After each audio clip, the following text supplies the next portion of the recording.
કેવડા ત્રીજ. કેવડા ત્રીજ વ્રત વિધિ. ભાદરવા માસની અજવાળી ત્રીજ સૂર્યોદય પહેલાં સ્નાનાદિ વગેરે પરવારીને ભગવાન શિવની કેવડાથી પૂજા કરવી. ઘરને સુંદર રીતે શણગારવું. આખો દિવસ નકરોડો ઉપવાસ કરવો. વારંવાર કેવડો સૂંઘી શિવનું સ્મરણ કરવું. શિવ પાર્વતીની પૂજા કરવી અને વાર્તા સાંભળવી. કેવડા ત્રીજ વ્રતકથા. એક વખત ભગવાન શિવ અને પાર્વતી વાતો કરી રહ્યા હતા ત્યારે વાતમાં પાર્વતીએ પૂછ્યું કે હે ભોળાનાથ, દક્ષ પ્રજાપતિ યજ્ઞમાં મારા દેહની આહુતિ આપ્યા પછી જ્યારે મેં ફરીથી અવતાર ધારણ કર્યો ત્યારે તમને પામવા માટે કયું વ્રત કર્યું હતું તેની જાણ છે? ત્યારે ભોલેનાથે કહ્યું, હે દેવી, તો સાંભળો. બીજો અવતાર ધારણ કર્યા પછી તમે નાનપણમાં જ મારું રટણ કરતા હતા.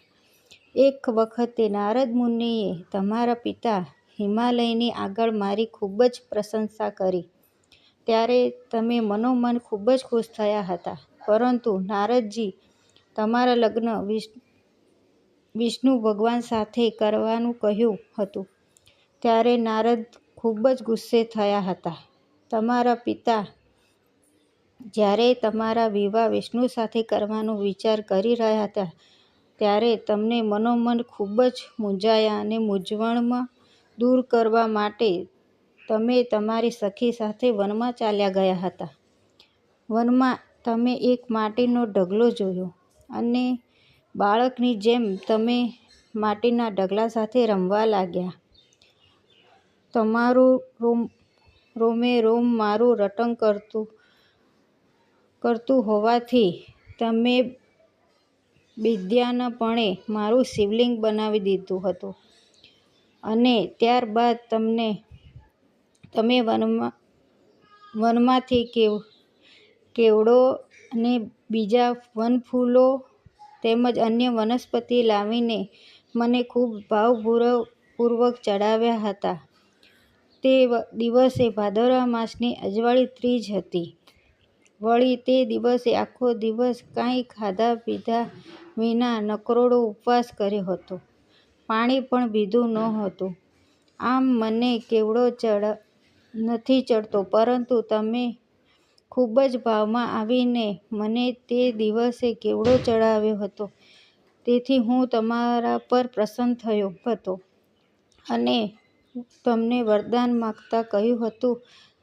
ત્યારે તમે કહ્યું હતું કે હે ભોળાનાથ, જો મેં ખરા ભાવથી તમારી ભક્તિ કરી હોય અને રોમોરોમથી તમારું રટણ કરતી હોય તો તમે મારા પતિ બનો.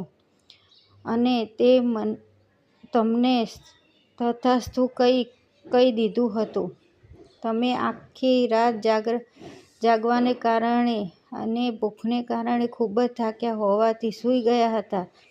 જ્યારે તમારા પિતા તમને શોધવા તમારી પાસે આવ્યા ત્યારે તમને જંગલમાં સૂતા જોઈને તેઓ ખુશ થયા હતા અને તમને પોતાની સાથે આવવાનું કહ્યું ત્યારે તમે વિના સંકોચે તેઓને કહી દીધું હતું કે તમે શુદ્ધ મનથી મને વરી ચૂક્યા છો.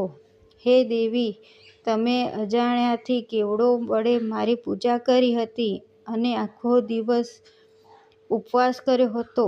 તે વ્રત પ્રભાવથી તમારા પિતા માની ગયા હતા અને તમારા લગ્ન મારી સાથે કરાવ્યા હતા. હે દેવી, આમ તો પૂજા બીલીપત્રથી જ થાય છે, પરંતુ જે દિવસે તમે મને કેવડો ચડાવ્યો ત્યારથી કેવડો પણ મને પ્રિય છે અને ભાદરવા માસની અજવાળી ત્રીજે જે કોઈ ભૂખ્યા પેટે અને પ્રસન્ન ચિત્તથી કેવડો વડે મારી પૂજા કરશે તેના બધા મનોરથ પૂર્ણ થશે.